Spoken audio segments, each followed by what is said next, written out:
I'm a breast cancer survivor. Yeah. And when I was healing, man, those first 2 years were brutal. Emotional. It was an emotional battlefield Mm. because in the back of your mind, you're just thinking like, is it gonna come back? Yeah, of course, nonstop. And I was in a group because I chose to heal with a more naturopathic perspective with diet. And one of the communities that I was in, their mantra, their like little affirmation was every bite is life or death. Wow. So think about if I wanted to have like a slice of potato with some salt on it, because salt was prohibited in this diet, like Right. that's death. You're biting into your death. Wow. Horrible. Yeah. So I began seeing a therapist. So shout out to Dr. Wayne. And I said, I can't shake these thoughts. Like I'm obsessing every single day. I'm thinking about cancer and I'm like, I can't take it anymore. Yeah. And so he said, well, it's really simple. Just thank your brain for that unnecessary thought. I said, that is the dumbest thing I heard. What are you talking about?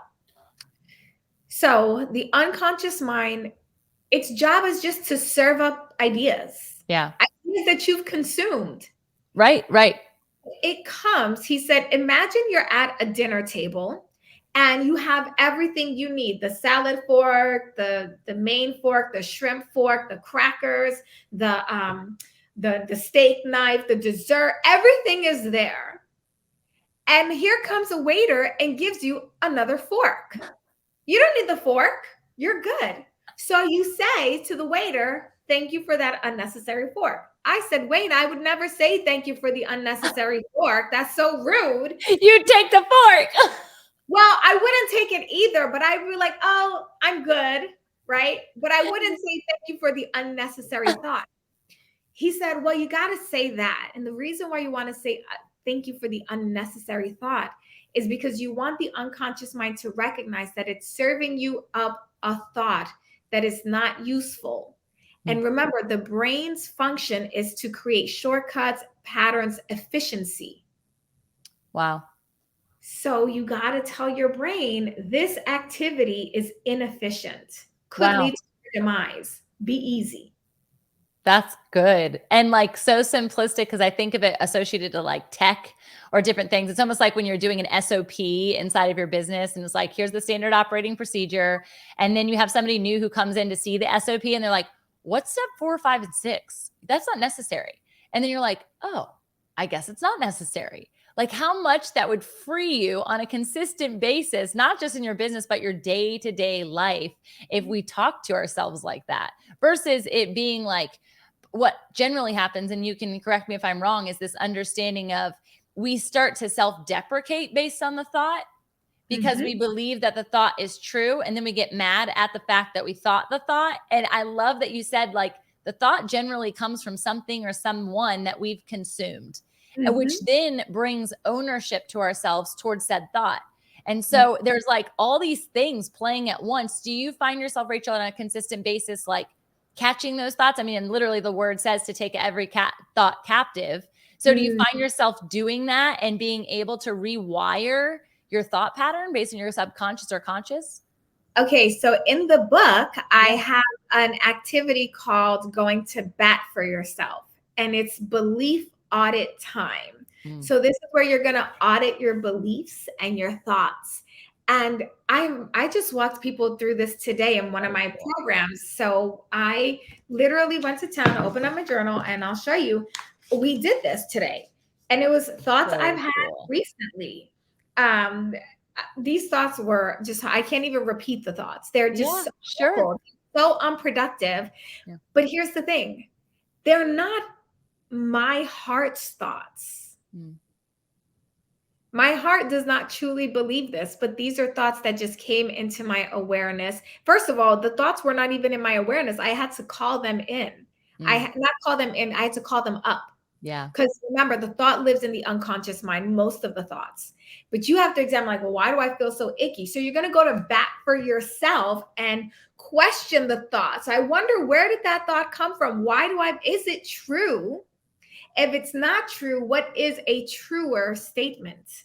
If it is true, how can I reframe the thought to make it more of an empowering thought?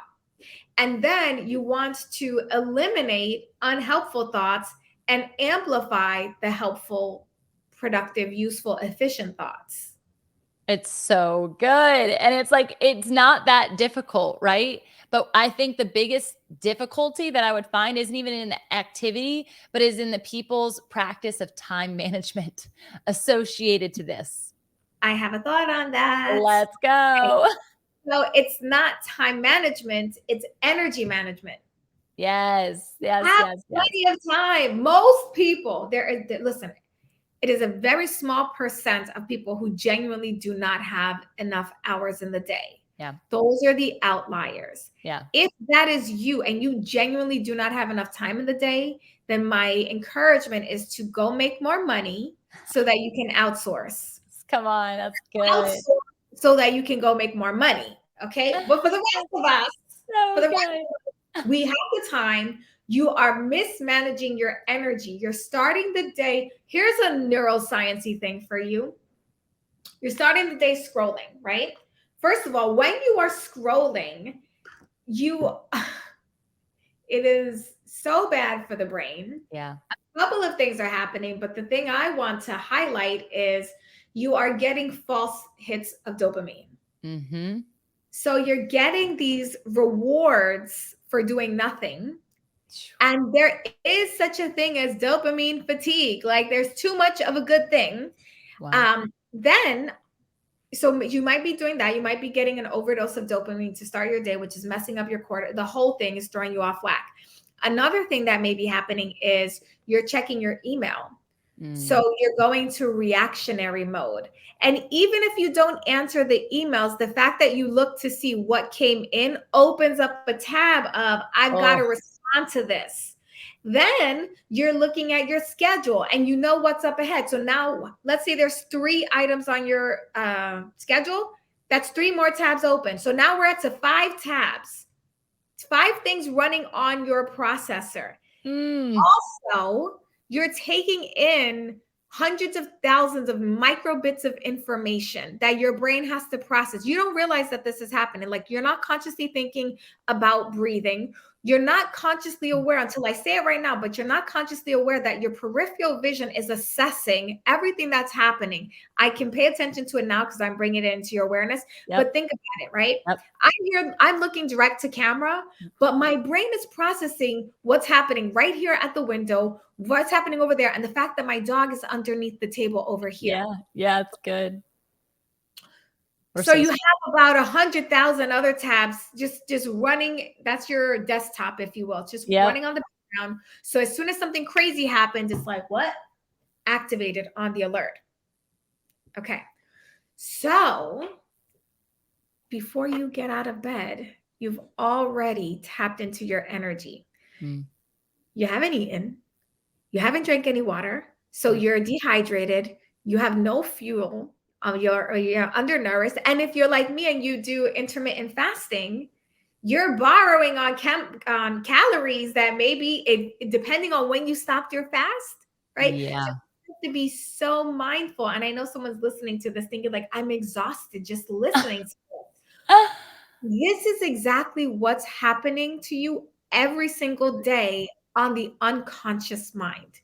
You're not aware of it because you would feel incredibly overwhelmed.